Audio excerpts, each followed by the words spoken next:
L'invité politique des Voix de l'Info, Aurore Berger, député de La République En Marche de la 10e circonscription des Yvelines et porte-parole du groupe. Avec nous également toujours les Voix de l'Info qui m'entourent, qui nous accompagnent. François Dorcival de Valeurs Actuelles, Anne-Claire Ruel, spécialiste en communication, Frédéric Dabi de l'IFOP, qui vont également vous poser des questions. Aurore Berger, tout d'abord, sur l'actualité, la loi travail, les ordonnances ont été ratifiées, les ordonnances réformant le code du travail. C'est une marche qui a été franchie, une haute marche, une grande marche. C'est une marche qui était nécessaire, surtout parce qu'on a 5 ordonnances sur la question du dialogue social, la rénovation du dialogue social. On a eu de très longs débats à l'Assemblée nationale, en première lecture, en seconde lecture.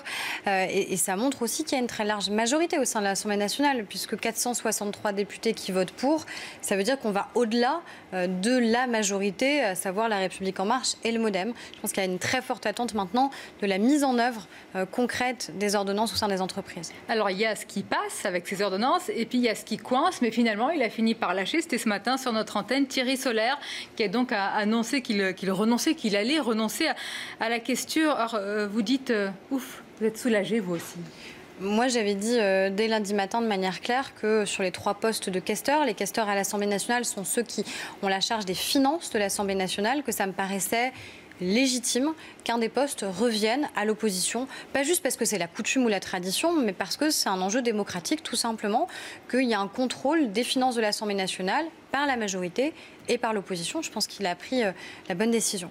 La bonne décision dans un souci également de cohérence. Dans ce cas-là, Aurore Berger, si on poursuit ce raisonnement et cette logique de cohérence, de clarté, pourquoi ne pas avoir appliqué de tels principes pour Christophe Castaner, qui cumule délégué général de votre parti et également en charge, et il faut bien le rappeler, c'est quand même un poste important, en charge des relations avec le Parlement au gouvernement?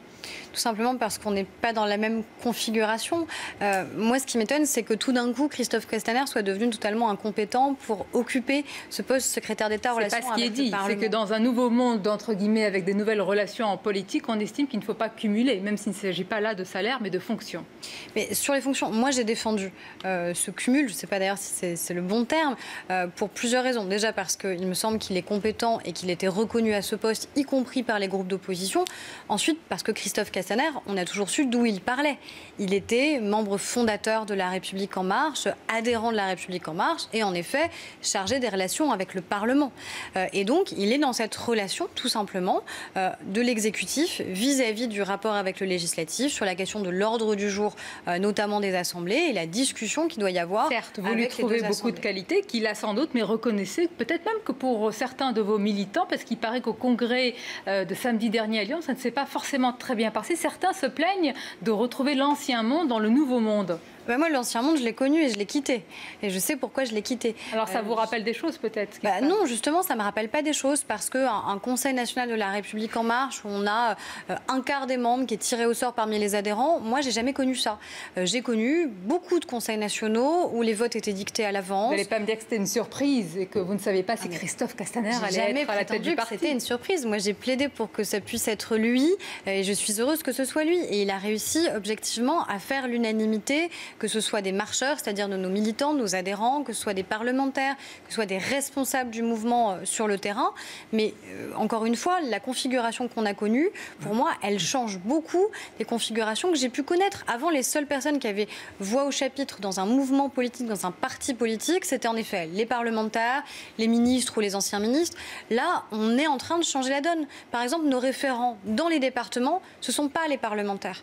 Moi, j'ai connu dans le département qui est le mien, dans les Yvelines, c'était systématiquement soit un ministre, soit un ancien ministre qui était le président de la fédération, le président du département. Il valait mieux pas essayer de se présenter contre lui, et ainsi de suite. Donc je pense justement qu'on est en train de changer. Vous parlez de ces ministres et secrétaires d'État. On va parler en particulier d'un nouvel entrant que certains découvrent, peut-être les téléspectateurs, Olivier Dussopt.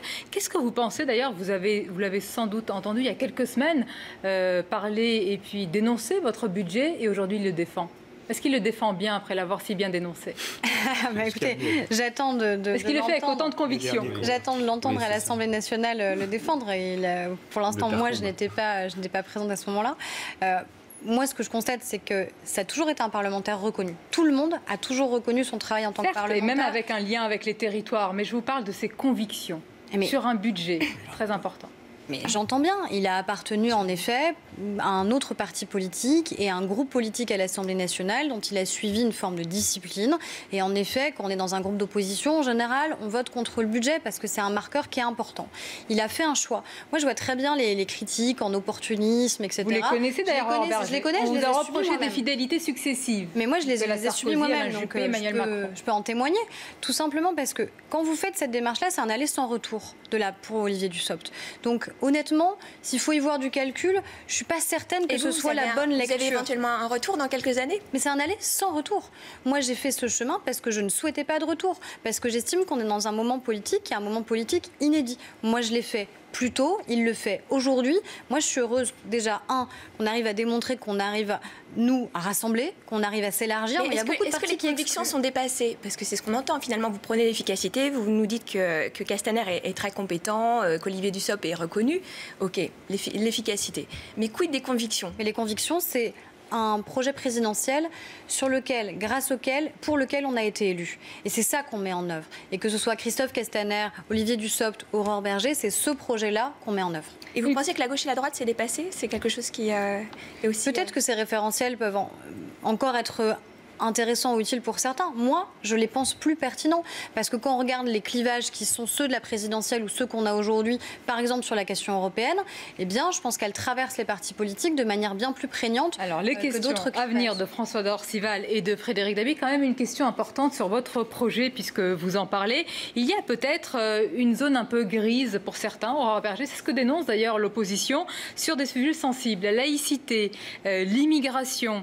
La lutte contre le terrorisme, peut-être pas, mais on va rester sur la laïcité. Certains dans votre parti, un député de La République En Marche, il s'agit d'Aurélien Taché, estime qu'il faut occuper le terrain. C'est-à-dire qu'il y a un vide, donc, si vous devez l'occuper. Je ne pense pas qu'il y a un vide, parce qu'il y a la parole qui était celle du candidat Emmanuel Macron et qui est très claire dans la lutte contre le communautarisme, dans la lutte dans ce qu'il appelle l'islam identitaire, dans la réaffirmation de ce qu'est la laïcité. Et je pense que sa parole, elle est très claire. Elle est aussi claire que celle de Manuel Valls? Mais elle est peut-être différente. C'est pas parce elle est différente selon vous? Non, mais moi, sur la laïcité, je pense que ça doit être un bouclier, ça ne doit pas être un glaive. Et c'est peut-être ça ce qui nous distingue. C'est-à-dire qu'à un moment, il faut réaffirmer ce qu'est la laïcité dans notre République. La laïcité, c'est un principe qui est fondamental et c'est un principe qui protège et c'est un principe qui se défend. Et je pense qu'il faut continuer à défendre ce principe par rapport à ceux qui ont envie de tester la République et qui ont envie, à mon avis, d'enfoncer un coin sur cette question-là. Mais c'est pour ça qu'il ne faut pas que nous, on donne l'impression soit d'avoir une parole qui manque, soit d'être divisé sur le sujet, parce que c'est un principe qui est un principe fondamental. Quand vous dites de ne pas donner l'impression qu'on est divisé sur le sujet, ça veut dire que ça vous titille un peu cette peut-être démarche du député de La République En Marche qui fait sienne, j'allais dire. Je ne voudrais pas qu'on laisse à penser qu'il y a un flou sur un sujet aussi majeur que la question de la laïcité dans notre pays, d'autant plus quand on voit les débats récents sur Plenel, etc. Entre Plenel et Charlie Hebdo, je sais où je me situe. Je sais que je soutiendrai toujours Charlie Hebdo face à ceux qui ont cherché à rendre respectable des gens qui ne le sont pas, comme Tariq Ramadan. Et je ne parle pas de ce qui se passe par rapport aux accusations d'agression sexuelle, parce que ça, c'est la justice qui définira si c'est vrai ou non. Mais quand on a un homme qui est infichu de dire que la lapidation des femmes est une horreur et qui proposait juste à l'époque un moratoire, c'est-à-dire on arrête quelques instants de lapider les femmes et puis on verra après si on reprend ou si on ne reprend pas. On ne peut pas avoir d'amitié, on ne peut pas avoir d'accointance avec ce type de personnes. François Dorcival. D'abord, une petite question de parti. qu'est devenu Richard Ferrand? Mais vous vous souciez de son sort, oui. Il est président du groupe La République En Marche à l'Assemblée nationale. J'étais encore avec lui ce matin. Ce qui est extraordinaire, c'est qu'il a disparu du paysage. Il a disparu du paysage. L'émission d'aujourd'hui en est la démonstration. De quoi parlons-nous? De Christophe Castaner, qui est le délégué général du mouvement. Parce que c'est l'actualité aussi qui fait qu'il a été élu. Et de Thierry Solaire, qui rejoint de votre président de groupe. Rien. Mais je suis frappé de cela parce qu'on ne le voit pas, on ne l'entend pas. Deuxième question.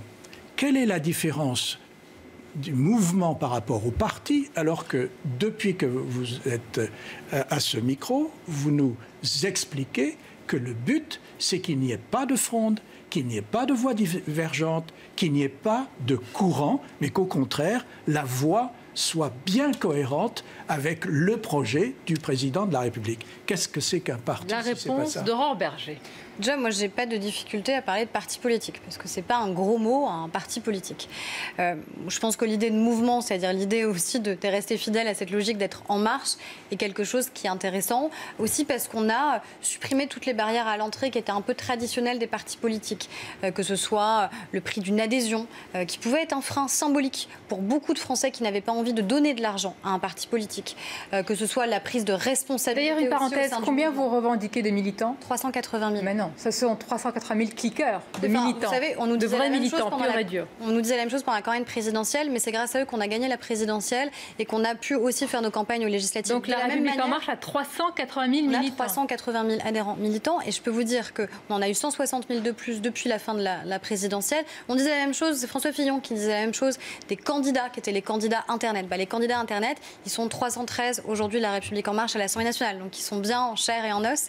Et ils ont même été élus et plébiscités par les Français pour qu'on ait une majorité très large. La question de Frédéric Dabi. J'ai également une question sur le parti. C'est vrai que ce n'est pas un gros mot. D'ailleurs, En Marche a plutôt une bonne image auprès des Français. C'était une question balise d'opinion de l'IFOP fiduciale pour CNews. Mais pour les Français, la République En Marche est une page blanche. On sait, quand on regarde les deux quinquennats précédents, que très très vite, l'action et la figure présidentielle déteint négativement pour Nicolas Sarkozy et pour François Hollande sur l'image du parti. Quelle marge de différenciation? Comment vous pensez faire vivre cette structure partisane, ce mouvement, pour qu'on ne dise pas dans quelques années, à la fin du quinquennat, En Marche n'était qu'une courroie de transmission, un parti godillot et n'a pas eu d'existence propre. Je crois que c'est le vrai défi qu'on a, parce que j'ai l'impression qu'il n'y a aucun parti politique qui a réussi ça, qui a réussi à être un parti politique utile ou efficace quand il était au pouvoir. Parce que c'est toujours cette distinction qui est difficile à faire, c'est-à-dire comment on fait pour être en soutien, ce qui est aussi assez logique et légitime de la part du parti qui est le parti de la majorité par rapport au projet qu'on est en train de mettre en œuvre, mais un parti qui a un temps d'avance. On a un projet présidentiel qu'on est en train de mettre en œuvre une fois qu'il aura été complètement mis en œuvre. Et quand vous voyez le rythme des réformes, le calendrier qu'on va avoir en 2018, on va être très rapidement dans la mise en œuvre de ce projet. Mais quelle est du coup la marge, à mon avis, de manœuvre du mouvement politique? C'est là. C'est-à-dire quel est l'aiguillon qu'on va avoir supplémentaire? Comment on va pouvoir proposer des choses nouvelles par rapport au projet qui aura été mis en œuvre? Et à mon avis, c'est ça l'intérêt du mouvement. Et les 380 000 adhérents, ils sont aussi utiles sur la partie d'évaluation. Oui. Pour conclure, Aurore Berger, je voudrais vous faire réagir. Peut-être que vous avez vu cette séquence. Ça se passe à Bercy, au cours de laquelle il y a une passation, de pouvoir, ou plutôt un accueil d'une nouvelle entrante. Il s'agit de Delphine Génie-Stéphan, une industrielle avec un parcours assez fourni à Bercy pour prêter main forte à Bruno Le Maire. Et le ministre, tout comme d'ailleurs le nouveau porte-parole Benjamin Griveaux, ne font que l'appeler par son prénom. Je suis ravi d'accueillir comme ministre de l'économie et des finances notre nouvelle secrétaire d'État, Delphine. Soit la bienvenue à Bercy. Je voudrais féliciter chaleureusement Benjamin Griveaux. Voilà, on félicite Benjamin Griveaux. Là, je vous ai épargné le montage parce qu'à plusieurs reprises, on parle de Delphine. Delphine qui déjà? Génie-Stéphan. Eh oui. Écoutez, Benjamin et Bruno en échec. Oui, voilà, c'est bien de le dire dans ce sens-là. Devrait être vigilant aussi là-dessus. Je pense que c'est une habitude qui a été prise où les femmes sont régulièrement appelées par leur prénom, que ce soit par la presse, que ce soit par les autres interlocuteurs. Et c'est vrai qu'on ne se pose pas la question quand il s'agit. Quand on veut être exemplaire, il faut commencer par l'être soi-même sur différents sujets. Mais je suis d'accord et je pense qu'elle a un prénom, un nom et un parcours qui plaide pour elle. Et je pense qu'elle va le démontrer. Une question pour conclure, peut-être?